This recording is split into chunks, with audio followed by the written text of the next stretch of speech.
Hey mga kabling! Welcome back to Station ni Bling Bling Channel. So, naatay kuan. Kini akong PC di PC. Akong iayo. Akong personal PC din eh. Ang ayaw jugbahin. Nagkuba ayang board. No display siya. Muon rag kalit. Nya off na pod. On off ra jud siya. Pag una I thought kana siya guba siya gram, pero after so many diagnostics nga akong nabuhat, I came up to this one kani siya mo off ra jud siya galit. Ako magong pinaka last resort ani is kana habwaon ang tanan gikan sa casing niya para makita jud nako asa nag-agi-agi ang asa ang issue. So kana ba na grounded ba ang casing ana, pero kaning casing nako is dugoy na kay nako ni kana pa ni siya since 2017 pa ni nako wa pay udit ani. So naka-decide ko nga let go na lang jud nako ang ako motherboard.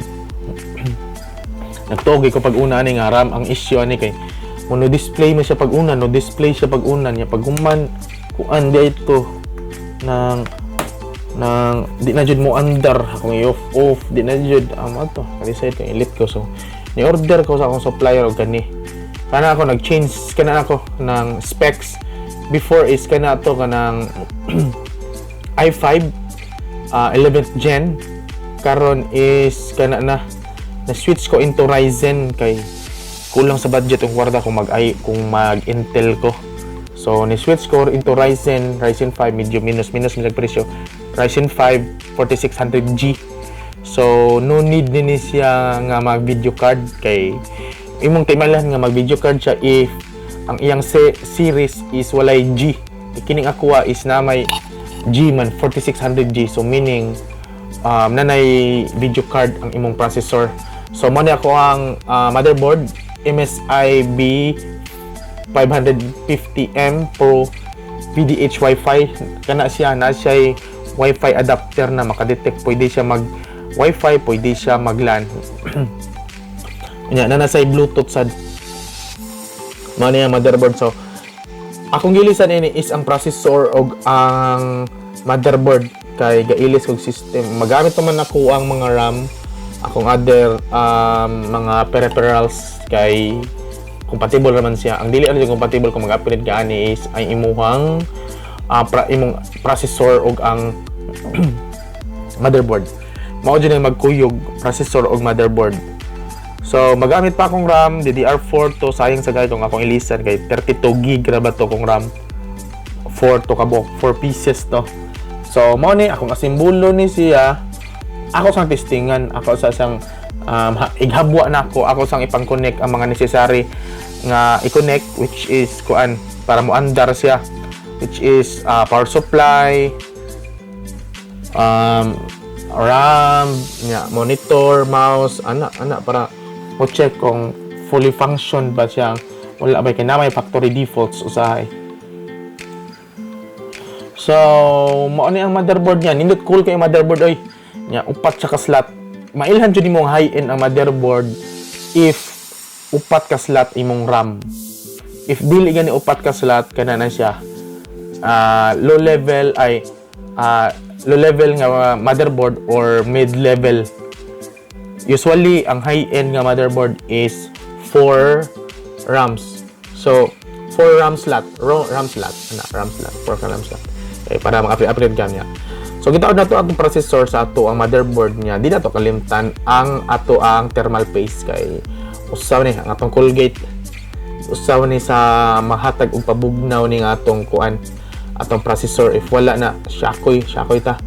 So kana man gitangtang nako ang clip para sa CPU fan kay ang bag-o karon nga CPU stock fan lang ang gamit kay wala pa tay budget para sa deep cooling or liquid cooling or water cooling, papatay budget. Kana ni siya, wala ni siya i-clip, kana ni siya screw ra siya, direct siya sa atong gikone, atong gitangtang to kay para masulod ning ato ang screw. So kini lang sad ta, mantinil lang sa tagkuan kining stock fan. Kaya wa pa tay budget para sa liquid cooling or water cooling. or deep cool. Ana lang, hinahinay lang tag-update po if nanay budget. So anera pagtaod, ako sa pagtaod ang CPU fan, anera niya. Ikaw man ani, ako ning pag-connect kay try na to on ning unit na to, nga wala siya nakabutang sa casing kay base niya na may uban gud nga mag-ground niya nanay niya i-ground na tendency nga masunog imong board. So mao niya akong pagabuhaton if mag-assemble ko og bag-ong unit or mag-testing og bag-ong unit or mag-ilis og motherboard something ana. So nakita naman sa ako mga previous video man dugay inani nago nagpangtaod na ko ang RAM kay ang necessary na ko aning gamiton is ang RAMs niya pati ka-RAM niya connector sa power supply niya di sa kalimtan nimo ang iyang SSD kana ka SSD man kuanin niya ay ang video output niya ug ang iyahang mouse. So mao na atong itin ako lang gi-on. So far so good. On na siya. Mao yang BIOS kaniya. Na-notice niyo gitangtang na ako ang sa karam kay kitong sa karam na ako before is medyo depektido sa ako sang naka-decide ko ako sa tangtangon ni kay nabi usahay nga mo short ra ba ni kining rama mag-shakoy matiurok ra ba ning usahay. Pero akong ibalik ra na later on ako sang i-testing is working pa jud ang unit nga akong gipalit. So okay siya. Kung buhaton na ni i-update ang mga necessary updates kay gikan man nig Intel nya ni switch man ta into AMD. So ang akong buhaton na ni is i-update na ko ang mga drivers unya ako sang i-upgrade ang serial number sa ato ang OS kay kana amna siya bag-o naman sa board. So mao ni atong casing Thickware Verge 5 ang ato ang casing dugay na kanina ko na phase out na guni sa Thickware ning kini nga casing lig-on nga siya dugay na kanina ko since 2017 pa nina ako na casing wa jud ako pa ning giaswat sa itong pagbaha na mo diri during sa Udet nga babaha man diri grabe kini lahutay jud kayo kanang so far kini sa mga fans still working sa kini mga stock fans sa casing still working pagyapon di wala jud ko taga-iglaban aning casing idol jud gani ng Thickware nga casing unlike sa mga uban dali dugay dali na kayo mga daot mga dali kay mataya kay dugay na kayo nako proven and tested na ako na casing. So mao na itong ipagtaod-taod na nato ang board niya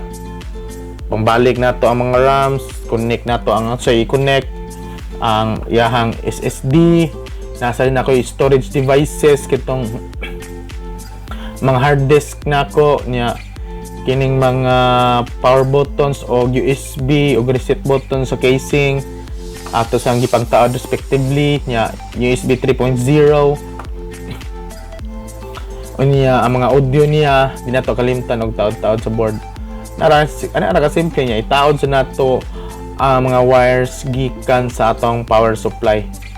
So SSD atong ipahimutang dari pikas skilled sa left side sa atong casing left side if nagtalikod ang imong casing nya power supply ato power supply compartment sa atong casing. Pasensya na mo sa atong wiring sa kay kana kayo a little bit messy as long as dili messy sa akong pananaw okay na lang kay okay ra na di makita high ka standard regarding ana good as long as di lang siya maka-short yeah. So atong gi connect na ang mga wires gikan sa power supply kini ang power supply is bag-o sad ni kay itong usa nako is kana nasunog sad anang tungod sa gidugayon kana to sa to Silverstone kini siya kay ASUS na ni siya nga power supply ang gamit karon kana ni I think it's 880 gold kini siya ang iyahang model. So mao na ni pag close na nato ang mga wires na kuan na sad na hanay na sad. Mo na ni. Okay na. Pwede na ta makatrabaho ani. So ano ni siya? Goods na siya. Dapat ka rams na fighter kay casing no. Daghan na kani okay na daghan na may pinagdaan na ng casing na ako. Fighter na kay na. Yeah. Damit kaysa kong trabaho ni. So kita-kits sa next video. Hey mga kablang.